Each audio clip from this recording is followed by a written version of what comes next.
stupidly into the Middle East. They should have never done it. I used to say it as a civilian. So I always got more publicity than other people. And it wasn't like I was trying. In fact, I don't know exactly why. Maybe you can tell me why. Oh, I could definitely tell you. You said a lot of wild shit. Maybe.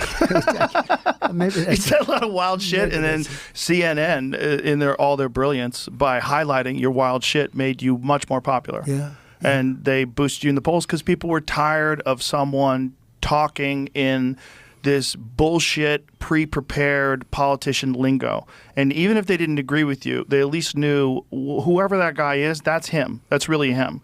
Yeah. When you see certain people talk, certain people in the public eye, you don't know who they are. You have no idea who they are. It's very difficult to know. You see them in conversations. They have these pre-planned answers. They say everything. It's very rehearsed. You never get to the meat of it.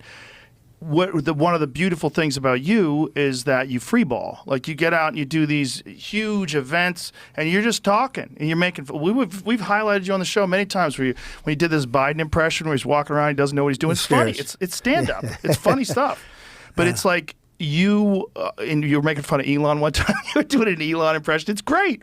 You have like comedic instincts. Like when you said to Hillary, "You'd be in jail." Like that's great timing. Yeah. But it's like that kind of stuff was unheard of as a politician. Like no one had done that. And I think... it's funny. You need at least the attitude of a comedian when you're doing this business. This is a very dangerous business, first of all. It's a very tough business.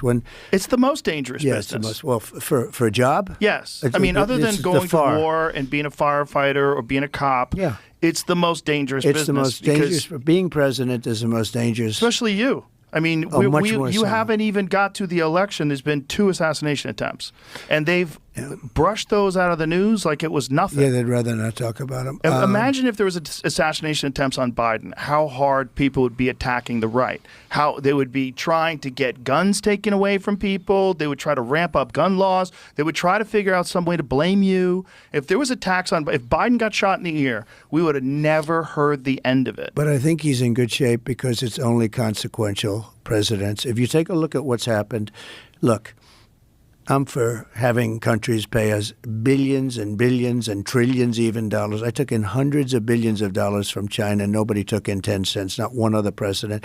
I do things that make it, that don't necessarily make me so popular. I just do what's right. And when you do that, you're more, look at Iran.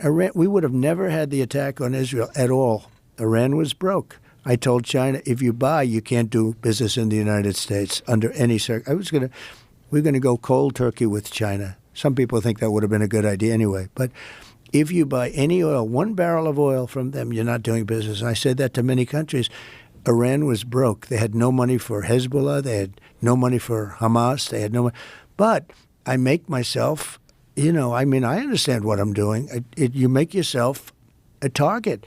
And it's a very dangerous business. But if you just look at statistically, so I saw a thing, I don't know if it's right, but 0.1% for a race car driver. It's a pretty dangerous business, right? Yeah. 0.1% for a bull rider. I tell you, to me, you're talking death. These guys that ride the bulls is worse than UFC. It's worse. Yeah. These guys.